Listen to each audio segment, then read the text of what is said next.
उल्टा खेसारी जी को तो थैंक्स बोलना चाहिए मुझे कि जब खेसारी जी आप सुपरस्टार बने तो आपने अपनी हीरोइनों को प्रमोट किया ना, आपने रानी को तो नहीं किया। खेसारी ने मेरे साथ फिल्म की, पवन सिंह ने मेरे साथ फिल्म की, निरहुआ ने की, तो इन सब का कोई योगदान नहीं है मेरे करियर में। मैंने अपना काम के ज़रिए पाया है जो भी पाया है। ऐसे काम मांग मांग के करना पड़ेगा तो मैं नहीं करूँगी। मैं कब का फिर छोड़ देती इंडस्ट्री, क्योंकि मैं बड़ी अच्छी फैमिली से बिलोंग भी करती हूँ। नागिन उठा लो, पवन जी के साथ तोहार नेके कोनो जोड़ तो बेजोड़ बाड़ू हो उठा लो, निरहुआ के साथ लागल रहे राजा जी उठा लो, रवि किशन देवरा बड़ा सतावेला, इन सब की जो जिंदगी की ब्लॉकबस्टर्स हैं उसमें मैं हूँ। शाहरुख खान के साथ भी फिल्म मैं करूँगी, मेरी भोजपुरी फिल्म ज़रूर आएगी। मनोज तिवारी और रवि किशन, और मैं सच कहूँ, मैं आज पहली बार बोलूँगी ये बात कि वो दोनों को तो मैं हीरोइन लगती ही नहीं थी। रानी चटर्जी जी, आप ये अनुभव किए हैं कि भोजपुरी इंडस्ट्री मतलब सिर्फ मर्दों की इंडस्ट्री है, फीमेल के लिए यहाँ वो मान सम्मान नहीं मिलता है? नहीं, और अगर ऐसा है तो फिर रानी चटर्जी जी कैसे इतना राज कर रही हैं? वही देखिए, मैं एग्जाम्पल हूँ बहुत बड़ी भोजपुरी इंडस्ट्री के लिए। बिल्कुल। जैसे मैंने बताया ना कि मैंने बड़ा बेसिक रूटीन फॉलो किया, और मेरे माइंड में एक सेट था कि अगर मुझे ऐसे काम मांग मांग के करना पड़ेगा तो मैं नहीं करूँगी। मैं कब का फिर छोड़ देती इंडस्ट्री, क्योंकि मैं बड़ी अच्छी फैमिली से बिलोंग भी करती हूँ। और मेरी फैमिली में कभी भी ऐसा नहीं हुआ कि काम पर तो जाना ही है, काम तो करना ही है, भले कुछ भी करके काम करो, ऐसा कुछ भी नहीं था। मैंने बड़े अपने टर्म्स कंडीशन पे काम किया है, वो मैं आज भी करती हूँ। आज मैं हिंदी की तरफ भी काम करती हूँ तो मैं अपने नाम के बलबूते ही करती हूँ। मुझे किसी ने रिकमेंड नहीं किया है। मुझे आज हिंदी के बड़े बड़े प्रोडक्शन हाउस डायरेक्ट जानते हैं, सभी जानते हैं, एवरीबडी नोज मी। वो मैंने इसलिए क्योंकि मैंने अपनी शर्तों पर काम किया, और ऊपर वाले का साथ रहा, ऑडियंस का साथ रहा। ऑडियंस अगर मेरी फिल्में नहीं चलाती तो शायद एक रानी चटर्जी कभी खड़ी नहीं होती। एक ऐसा भी दौर आया था 2008 और 7 के बीच में, जब हीरो लोगों का बड़ा भयंकर दौर था, मनोज तिवारी और रवि किशन।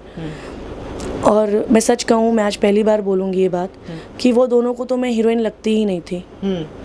मनोज तिवारी जी के साथ इतनी बड़ी हिट फिल्म देने के बाद आप देखिए, सिर्फ 3 फिल्में की हैं मैंने उनके साथ, वो भी प्रोड्यूसर की ज़ोर ज़बरदस्ती से कि रानी चटर्जी को ही रखना है पिक्चर में, वरना वो लोग तो मुझे रिजेक्ट ही कर चुके थे कि ये तो हीरोइन लगती ही नहीं है। मैं एज में भी बहुत छोटी थी, मानती हूँ कि शायद मैं बहुत गुड लुकिंग नहीं रही होंगी, क्योंकि 14-15 साल की लड़की कैसी दिख सकती है, बट उन लोगों ने मुझे रिजेक्ट ही कर दिया था। तो मेरे पास ऑप्शन क्या था? अच्छा, उस वक्त ये भी नहीं पता था कि बड़े हीरो के साथ जो फिल्म होगी वो बड़ी फिल्म होगी, और नया लड़का होगा तो वो छोटी फिल्म होगी, ये भी नॉलेज मुझे नहीं था। तो मैं कहानी अच्छी लगती मैं करने लग जाती, कहानी अच्छी लगती मैं फिल्म साइन कर लेती।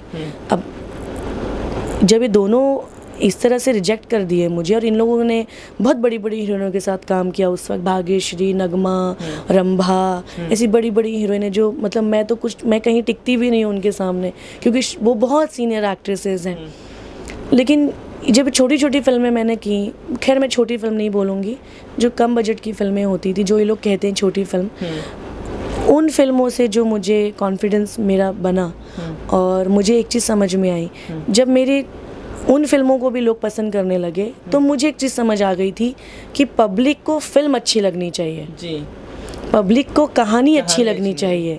तो हीरो कौन हुआ? कहानी हुई। फिर मैंने 2007 से मेरा फोकस हीरो लोग की रवि किशन की फिल्म है या मनोज तिवारी की फिल्म है तो यही करनी है, या अच्छा सब्जेक्ट छोड़ देना है, ये मैंने नहीं। मैं इन सब्जेक्ट्स के लिए उनकी फिल्मों को पहले कॉल पे ही मना कर देती थी, और फिर जब मेरा एक as a female oriented film के ज़रिए मेरा एक अच्छा खासा नाम हो गया, उसके बाद रवि किशन जी ने भी मेरे साथ बहुत फिल्में की, तो खेसारी ने मेरे साथ फिल्म की, पवन सिंह ने मेरे साथ फिल्म की, निरहुआ ने की, तो इन सब का कोई योगदान नहीं है मेरे करियर में। मैंने अपना काम के ज़रिए पाया है जो भी पाया है। इनफैक्ट मेरे साथ इनकी जो भी फिल्में उठा लो, नागिन उठा लो, पवन जी के साथ तोहार नेके कोनो जोड़ तो बेजोड़ बाड़ू हो उठा लो, निरहुआ के साथ लागल रहे राजा जी उठा लो, रवि किशन देवरा बड़ा सतावेला, इन सब की जो जिंदगी की ब्लॉकबस्टर्स हैं उसमें मैं हूँ, बट मैं कभी कंटिन्यू हुई नहीं इनके साथ। तो जब ये कुछ बने, उल्टा खेसारी जी को तो थैंक्स बोलना चाहिए मुझे कि जब खेसारी जी आप सुपरस्टार बने तो आपने अपनी हीरोइनों को प्रमोट किया ना, आपने रानी को तो नहीं किया। And I am still superstar that time, और मैंने देखा भी नहीं आपको कि आप कौन है, मैंने राजकुमार जी पे भरोसा किया, तो उनको तो थैंक्स बनता है। बिल्कुल। जब आप खेसारी जी से मिलना, उनसे मेरा थैंक्स लेके आना। एकदम बिल्कुल।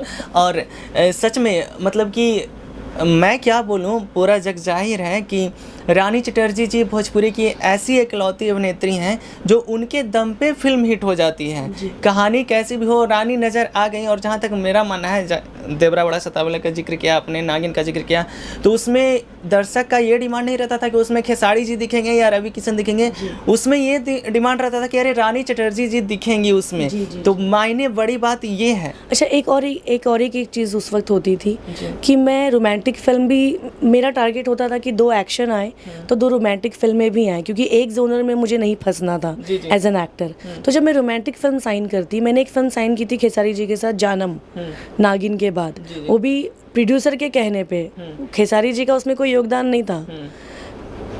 तो जब वो रोमांटिक फिल्म मैंने साइन की, तो क्या होता था ना कि मेरे एक्शन को लोग इतना पसंद करते थे कि मैं रोमांटिक फिल्म में भी होती थी तो एक्शन मास्टर मुझसे 1-2 कोई पंच करवा ही लेते थे। तो ये भी हीरो लोगों को बहुत टेंशन होती थी कि अरे इसमें तो कैरेक्टर ऐसा है नहीं, तो क्यों इनको फाइट करवाया जा रहा है, ऐसा क्यों, वैसा क्यों। बट मैं इन चीज़ों से अनजान होती थी। अब ऑडियंस को जो पसंद होता था, डायरेक्टर्स वही करते थे भी, आज ऑडियंस फैमिली ड्रामा ज़्यादा देख रहा है, तो मैं क्यों ज़बरदस्ती एक्शन फिल्म लेकर आऊँगी अपनी। तो ये भी एक दौर मैंने देखा, मैंने तो बहुत दौर देखे यहाँ पे। अच्छा, बड़े पर्दे पर तो रानी जी बहुत एक्शन करती हैं, रियल लाइफ में झगड़ा उगड़ा फाइट पसंद है कि नहीं?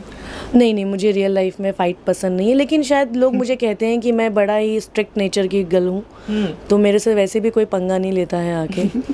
हाँ, मुझसे वैसे भी कोई मतलब कोई ऊंची आवाज़ में भी मुझसे बात नहीं करता। शायद मेरे बिहेवियर में शायद ऐसा ऑरा ही है कि मे बी लोग नहीं लड़ते झगड़ते हैं मुझसे। अच्छा, भोजपुरी इंडस्ट्री का सालों का अनुभव है आपको, क्या कुछ खास है इस इंडस्ट्री में जो आपका दिल लगा हुआ है, और क्या कुछ कमी लगता है आपको कि नहीं यार ये चीज़ यहाँ नहीं होनी चाहिए? मेरा ना बड़ा ही क्या कहते हैं, बड़ा लगाव है इस इंडस्ट्री से, क्योंकि जब कोई बच्चा माँ के बाद जब स्कूल जाता है तो उसके लिए बड़ी चीज़ होती है गुरुजी, है ना। उस स्कूल के बाद अगर मैंने कोई दुनिया देखी तो वो भोजपुरी इंडस्ट्री देखी। मतलब मैंने ना कभी सोचा था कि, मतलब तभी तो सोचा भी नहीं था कि मैं जीवन में क्या करने वाली हूँ। मैं बड़ी मिडिल क्लास फैमिली से आई हूँ। मेरे पापा गवर्नमेंट जॉब में थे, मेरी मॉम भी जॉब करती थी, तब जाके हम लोग की पढ़ाई लिखाई हो पाई। तो ऐसे कोई बड़े सपने भी नहीं थे हम लोगों को। था शायद कि बड़े होने के बाद शादी वादी हो जाएगी, करियर के बारे में तो कुछ सोचा ही नहीं था। तो जो मैंने पहला कदम रखा घर के बाहर, वो भोजपुरी इंडस्ट्री। और जो मैंने अपनी भाषा के बाद अगर कोई भाषा सीखी वो भोजपुरी है। मेरी भाषा हिंदी है, मैं मुंबई की हूँ, हम हिंदी में ही बात करते हैं। तो इसके बाद अगर मैंने कोई भाषा सीखी वो भोजपुरी है। तो एक अलग ही लगाव है और ये कभी नहीं छूटेगा। मैं अगर कल को शाहरुख खान के साथ भी फिल्म मैं करूँगी, मेरी भोजपुरी फिल्म ज़रूर आएगी। मुझे वो एटीट्यूड नहीं है। मैंने कई एक्टरों को देखा है कि भोजपुरी से ही बनते हैं, लेकिन भोजपुरी का नाम जब हिंदी में जाते हैं तो भोजपुरी का नाम लेने में कतराते हैं और उसके बाद भोजपुरी में आते भी नहीं हैं। मैं ये नहीं कर सकती, क्योंकि वो लोग जहाँ से आए थे वहीं वापस लौट गए, लेकिन मेरी तो शुरुआत ही यहीं से हुई है।